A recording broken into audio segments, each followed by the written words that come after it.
So guys, Anthony here. I lost $20,000 in on Uniswap.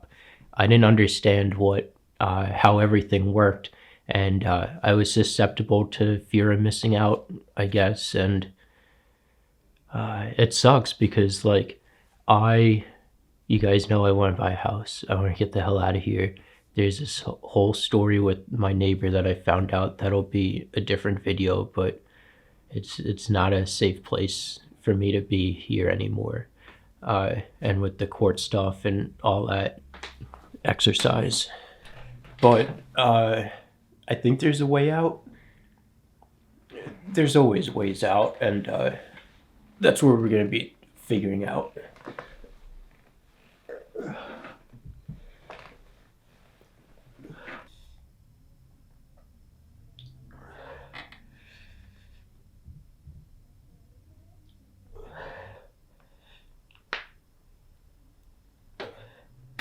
But yeah, I didn't brush my teeth today, so if it's like noon-ish, maybe a little bit later, but no time to brush teeth yet.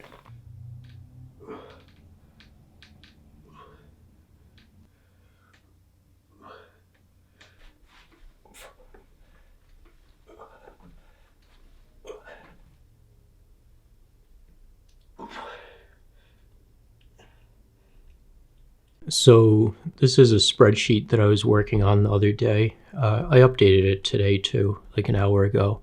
This green one is my ETH USDC pair. Yellow is Bitcoin and ETH. Blue ones are Link and ETH. And this one's Uniswap and ETH.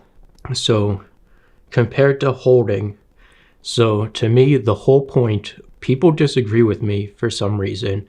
The whole point for me to get into Uniswap was to make more money than the ETH that I was holding, to make more ETH, make more value than what I was holding. So right now, I have a bunch of formulas here, but right now, if I held ETH, that's this one right here. If I never even got into Uniswap, that's this one here. This is the current ETH and current fees that I have in the account, the current uni that I have in the account, and the current asset value that I have in the account. So just my Uniswap one, if I held minus current asset value, negative $6,645.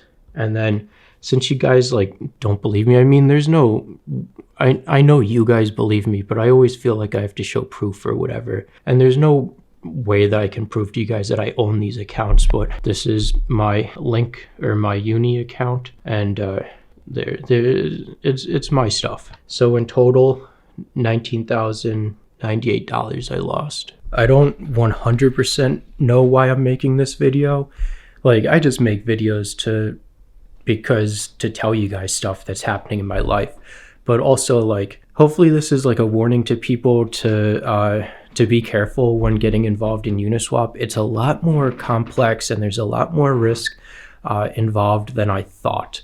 I thought that fees earned, I thought the fees on the transactions, it's 3% fee or 0.03% fee for everyone that trades. I thought that would cover impermanent loss no matter what. And that's not the case. Ooh, I'm far away. Okay, guys, so it's nighttime now, and it's 9:30 at night. Where the hell does all my time go?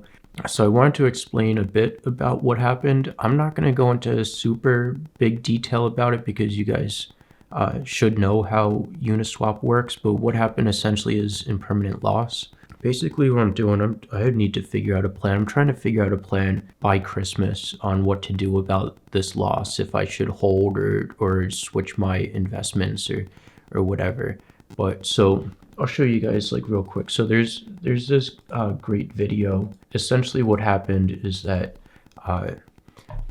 I think I got in while Chainlink was kind of not artificially high, but Chainlink was kind of pumped and Uni was kind of pumped. So if we look at Chainlink's I guess Chainlink isn't really that pumped. What happened is Ethereum's price went higher than than Chainlink's price. So everyone was selling their Chainlink for Ethereum, which means when I'm in the liquidity pool, this is like the video that I was talking about. It's this guy DeFi ROI. He makes the Uniswap ROI website. But so basically what happens, say that I deposited like 100 ETH and 400 Chainlink. Well, when the price, this example shows the token price dropping down to $1 instead of what happened in this case. I don't think Chainlink dropped too much. Let's see, about a month ago. I mean, Chainlink did drop from like $16 or so, I think, when I got in around, and now it's down to like $12.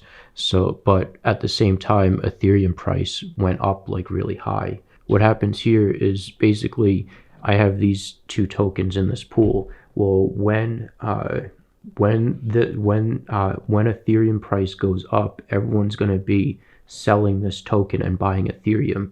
So they're going to be buying Ethereum from me in exchange for the token. They're going to be giving me the token in exchange for Ethereum. So my Ethereum is going to go down, and the amount of the token that I hold is going to go up. This kind of like extreme-ish example ends up being I would end up owning 12,000 of the token and only 32 ETH.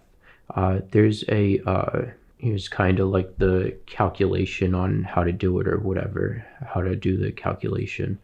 So basically, yeah, I suffered like a lot of impermanent loss, and we can see that happening here. Like if we look at my Link account, I originally deposited 33 ETH and 1,165 uni, and as of today, this is like an hour ago or something that updated, but I went from 33 ETH down to 28 ETH and 1,165 up to 1,400. And then if we look down here, from 49 and 1781 to 42 and 2011, and then down here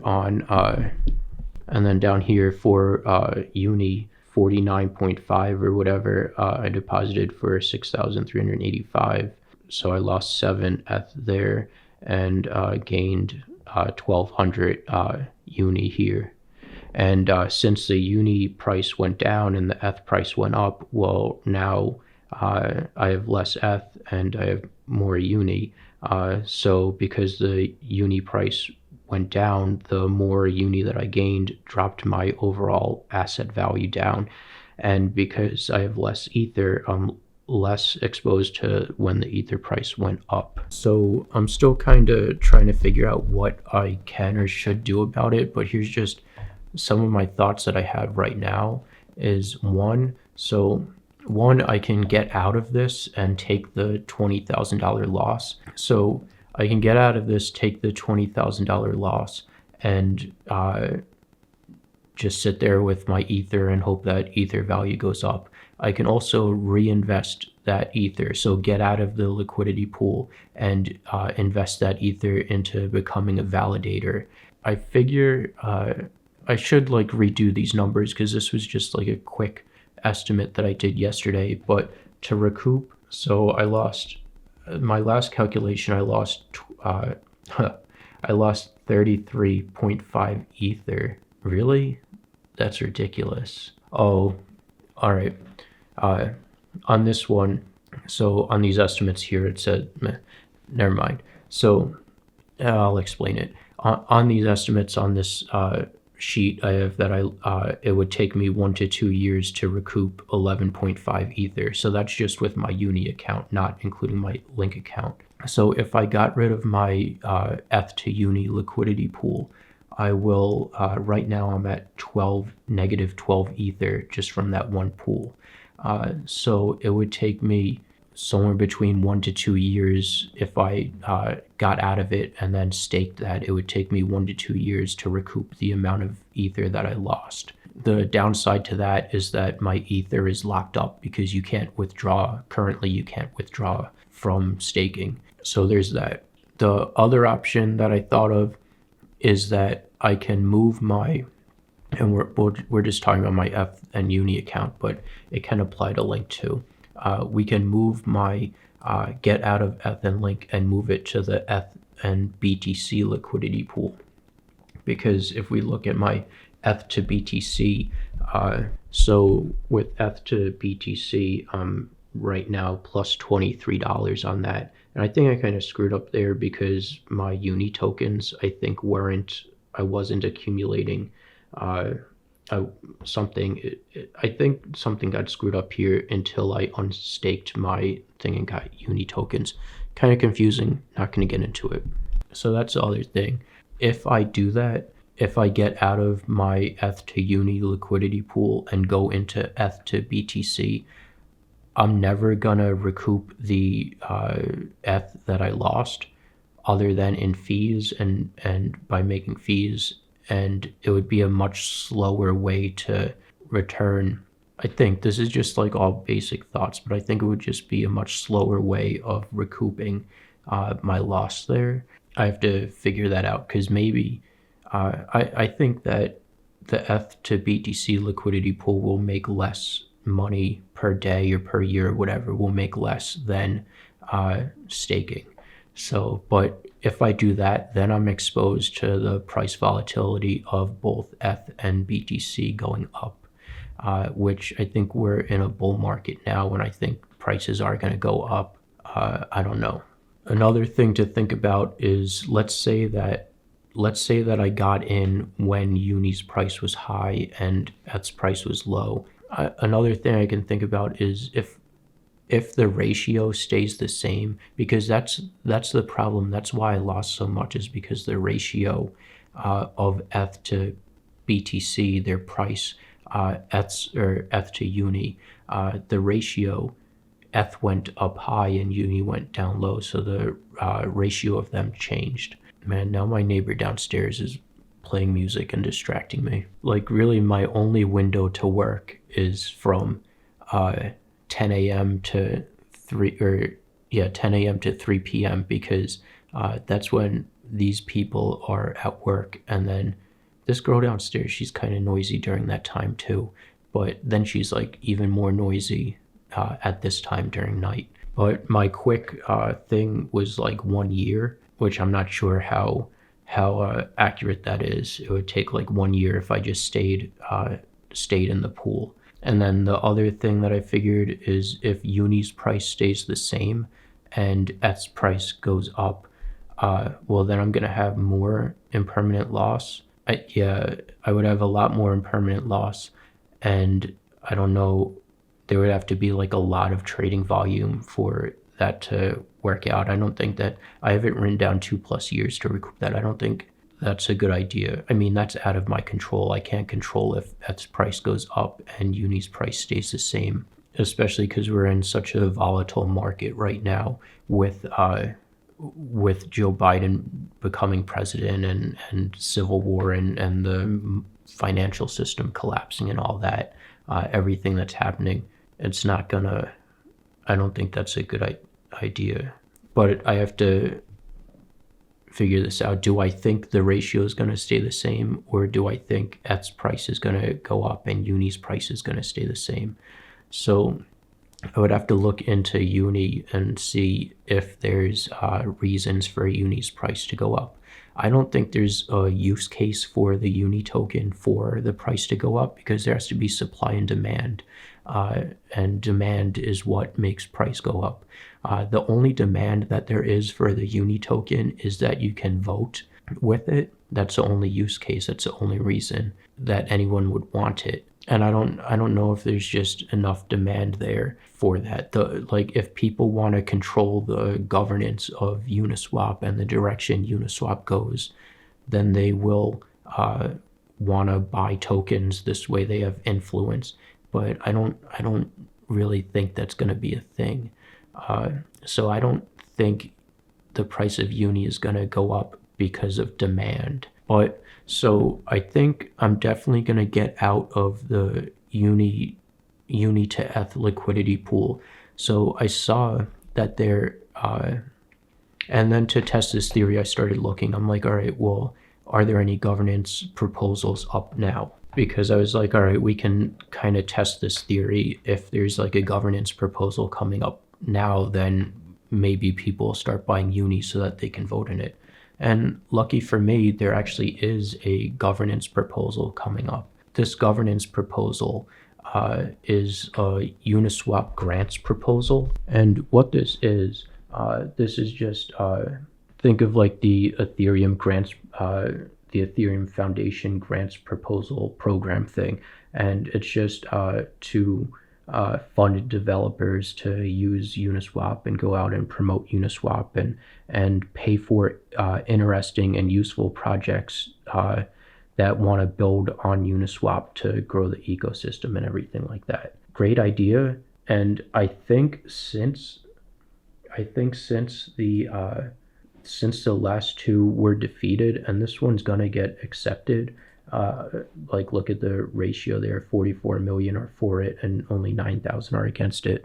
I think that news is gonna break that Ethereum that Uniswap finally passed a proposal, and then Uniswap's price is gonna go up because of that. So I think December 23rd, around there, December 23rd, December 24th is when I'm gonna get out of this liquidity pool and cut my losses. And I think I'm gonna stake Ethereum, become an Ethereum validator for ETH2 with that money. So, but yeah, this like thing, this isn't really a reason. I still don't see like a reason for Uniswap's price to go up. Like I said, it's not like useful. The Uni token is not really useful on the network. You don't need Uni to use the network. So that's the utility and use for Uniswap is the actual Uniswap decentralized exchange. And if the Uni token was incorporated into the exchange where people needed the Uni token in order to use it, then I can see it, because then that would bring utility to the Uni token. So then I'm like negative $7,200 right now for a Uni, negative 12 Ether. So I don't know what that's finally going to be when I get out of this, but I would be able to make about 2 validators with that. And currently 2 validators 1 year, 2 validators for 1 year would make me 9.2 Ether. And that's going to go down. The amount of Ether is going to go down because over time, the more Ether that gets put at stake, the lower the interest ratio, the interest rate goes. But it will kind of like level out over time. But so I think right now about probably like 1.25 years it will take to make back my Ether if I stake that 2 validators. If I were able to make 3 validators, it would be about a year, I guess. But keep in mind, the thing's gonna go down. So let's just change this to 2 million Ether at stake. So now 2 validators would only make me, so it'd take 2 years to do that. I don't know. But yeah, that's going to be the end of this video. I didn't understand Uniswap, and I didn't understand Uniswap when I first got into it. I thought that the amount of fees would make up for the impermanent loss. And one of the reasons that I thought that is because so that Uniswap ROI website, if we look at the Uniswap ROI website, we can see like, we could look at any of them, but let's just say ETH to Uni, for example. So it says expected fees, and then impermanent loss is only going to be 0.05. So it's an expected profit. Taking impermanent loss into consideration, you'd make a 0.9% profit with an equivalent APR of 11. I didn't think that, like, just looking at this, it looked like impermanent loss wouldn't matter. But yeah, then there's my ETH to Link liquidity pools, which I lost I lost 21.35 ether on that. I don't know. Like, I might stay in that one. I might just keep a little, half of what I might take out half and only keep half of what I have in it. That's another thing to think of if the price of Link is going to go up relative to Ether. And Link is like blockchain agnostic, so there's multiple blockchains that can use Link, and Link is an oracle. So it does have like a use case, as far as I know, just something to think about. But yeah, I'm sorry if any of you guys invested in Uniswap because of me. I think I didn't rewatch my videos, but I'm afraid that I came across as like too positive about it or something. And it was definitely like a fear of missing out and something that I didn't understand. And I think going forward, I shouldn't be playing so fast and loose and whatever with my money. It's kind of like a wake-up call with that, especially for something that I don't understand, and then getting involved in becoming a validator, getting involved in Uniswap. It's way too much for me to keep track of on a consistent basis and actually be efficient. This video is like way too long though, so take care, thank you, and goodbye. I'll make another video about this sometime.